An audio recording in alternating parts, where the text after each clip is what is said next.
Welcome back. You're watching today on eNCA, our Sunday focus on the recent arrests that have been made in connection with the unrest in July last year.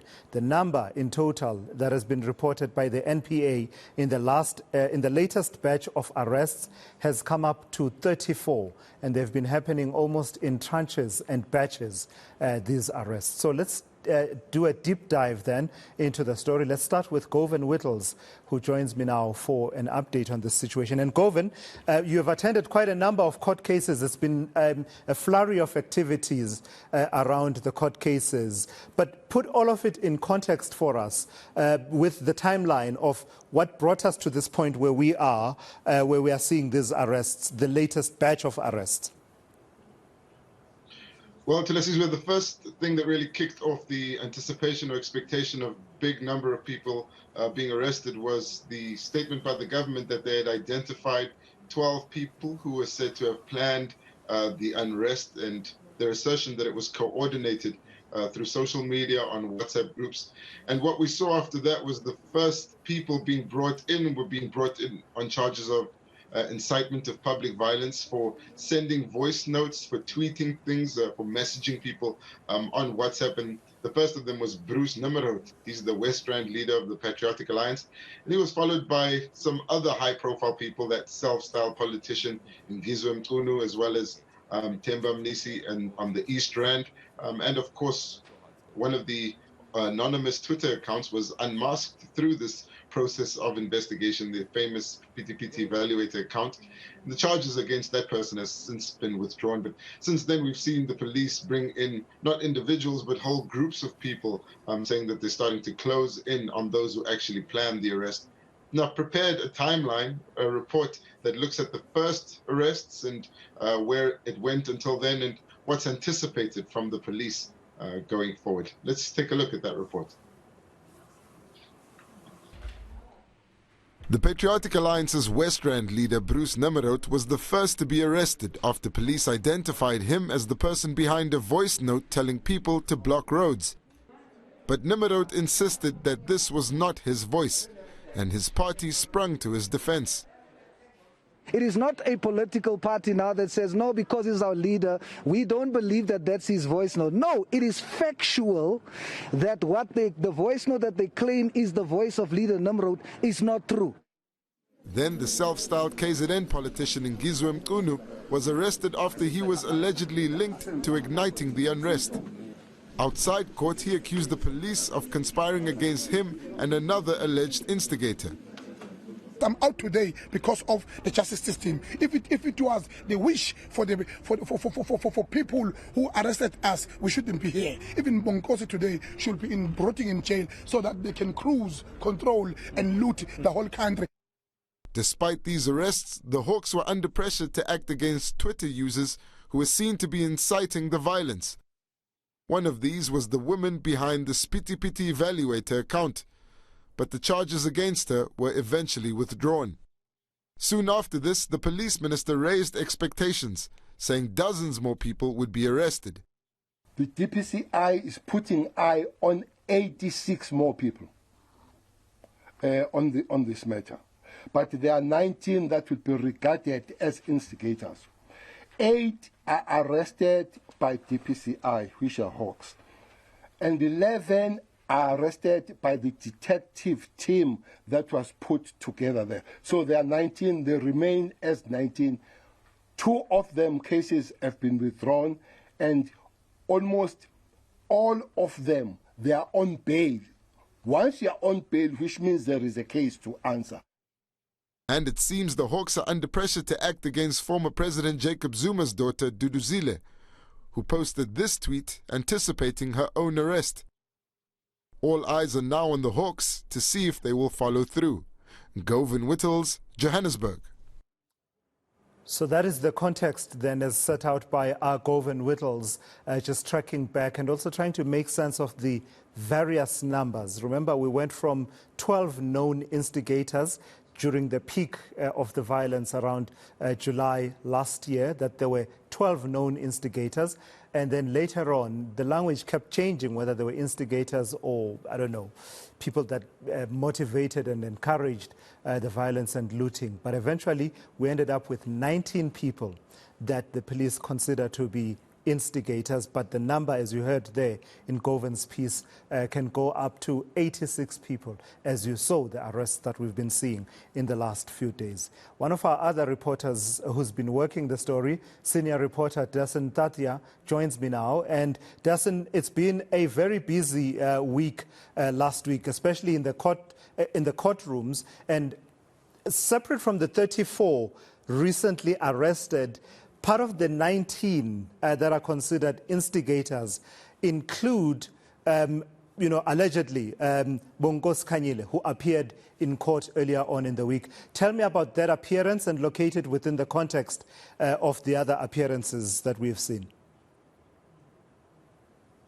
Well, suddenly there's a lot going on, Tula. So you would have seen that there was relative silence between last year and some of the movement that we saw in the case, and this sudden burst of movement that we saw recently. And at the same time, you had that Bonkosi Khanyile case happening concurrently. The difference is his one was supposed to be ready for trial, while the others were first appearances as a result of those recent arrests by the Hawks. So just to separate the two, in the case of Bonkosi Khanyile, his matter was meant to go to trial, but unfortunately there were some issues around the legal representation, and he was trying to then bolster his legal team. And as a result of that, they had wanted a postponement to allow the new council time to go through these documents. He remains out on 5,000 Rand bail. He was granted that last year, I think in September 2021. So he's been out on bail since then. One of the conditions of his bail was that he wouldn't be allowed to use the social media, platforms, in particular Twitter, because you'll know it was on Twitter where he was quite vocal about his feelings, particularly about the unrest and other issues, and that was one of the conditions. So he wasn't able to post. So he says that account is being managed by someone else on his behalf. But interestingly, just before the court case, there was a video that was posted where he featured, and it was a video of him talking about his stance, talking about his innocence, and even in talking to him outside of court, he still once again said that he was innocent, and he claimed that a video where he was seen encouraging people to continue with the destruction and the violence until the former president was released. Interestingly, he tells us that video was taken a while back, and in his words, he says, "Look at how young I look in that video. It couldn't have been taken during the unrest." But, whether that was at that time or at any other time, that's what the courts will be deciding on when his matter eventually goes to trial. It'll be back in court on the 26th of September. So that deals with the Khanyile matter. But coming back to the recent arrest that we saw, as you mentioned, we've been seeing these accused appearing in batches. We first saw 20 people, then another 2 on the same day, quite suddenly another 4 on the Monday, and then eventually we saw those 8 that were appearing. And of that grouping, we were told that they were meant to be they were supposed instigators, the people that were working behind the scenes, sending out messages, working on WhatsApp groups, and they were somehow orchestrating what we saw. A lot of this was happening simultaneously. You'd find an incident here and an incident on the other side of town of looting, and these were the people, the Hawks would tell us, that were behind that.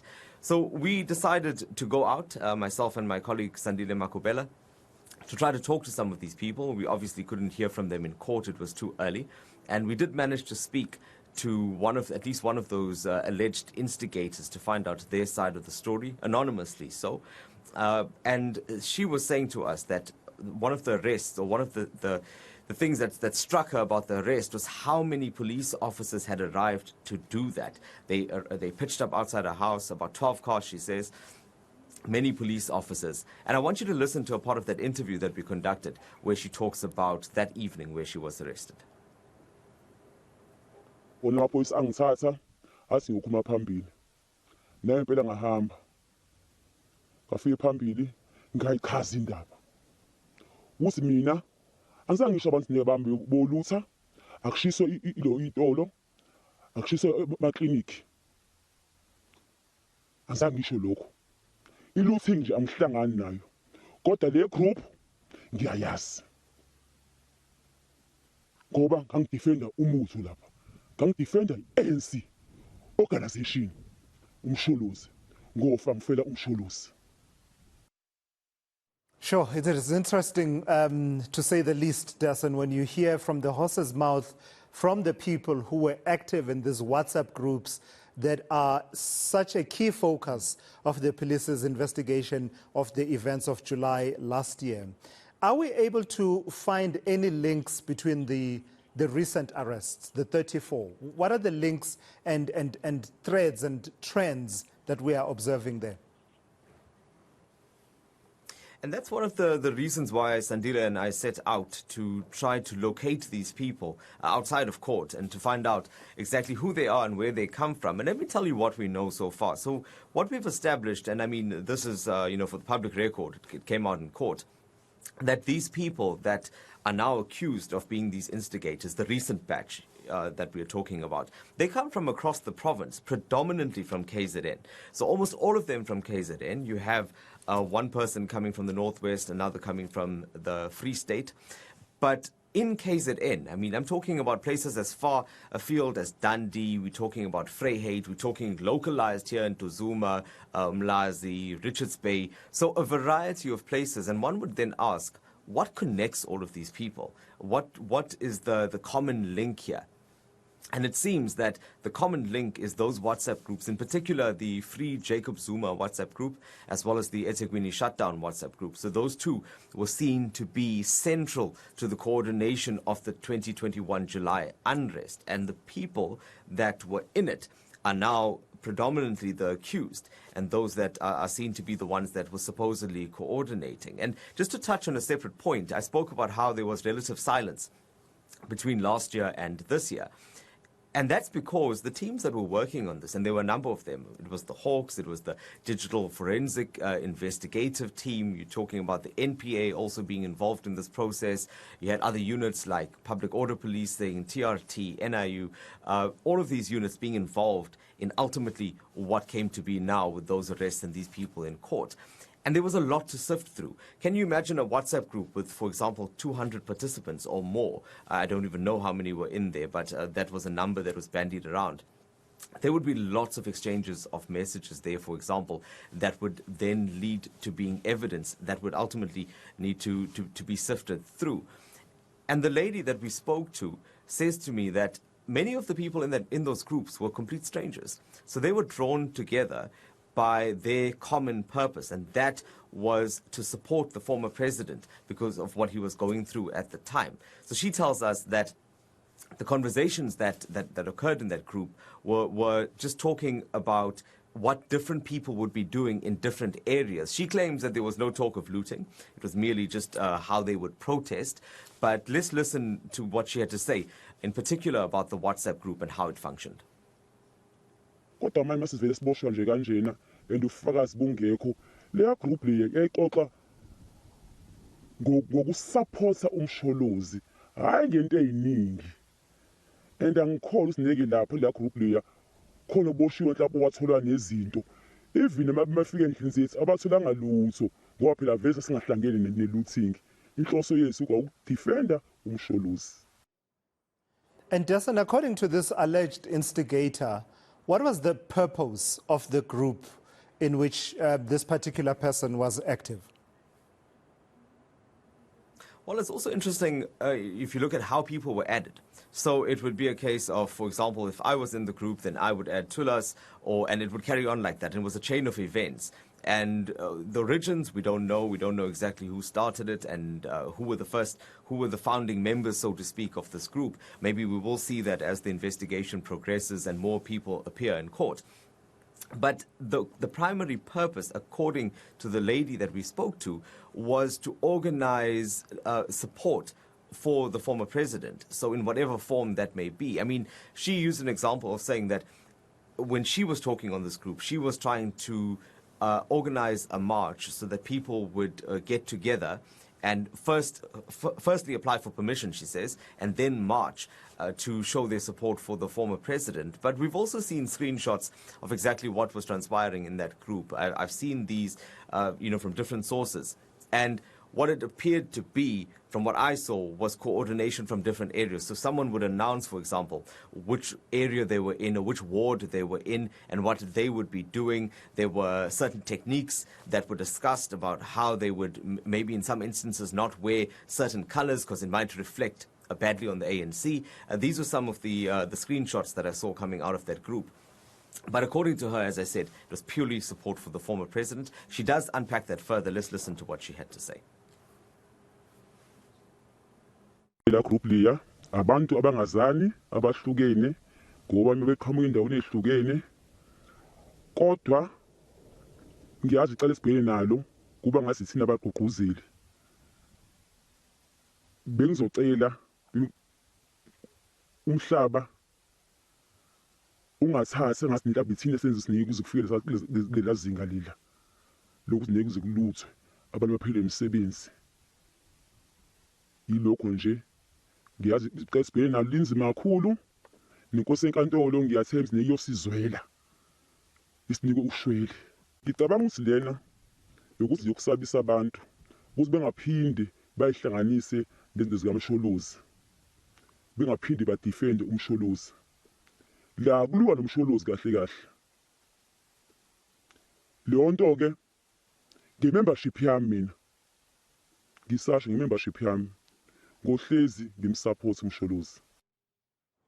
All right, so I think that reveals really the political justification, at least, of the existence of the group, if you put that aside from the activities, the actual activities that were ended up taking place, that allegedly were being planned on that group. Dasen, stand by. We'll continue with our conversation in a moment. That's eNCA senior reporter Dasen Thathiah there, joining us and just giving us some background and backdrop to some of the arrests that we have seen. He has been speaking to at least one of the 34 recently arrested people that have been arrested in connection with last year's unrest in July. In a moment, more of that conversation, including our other reporters and Siphamandla Goge and Govan Whittles as well weighing in.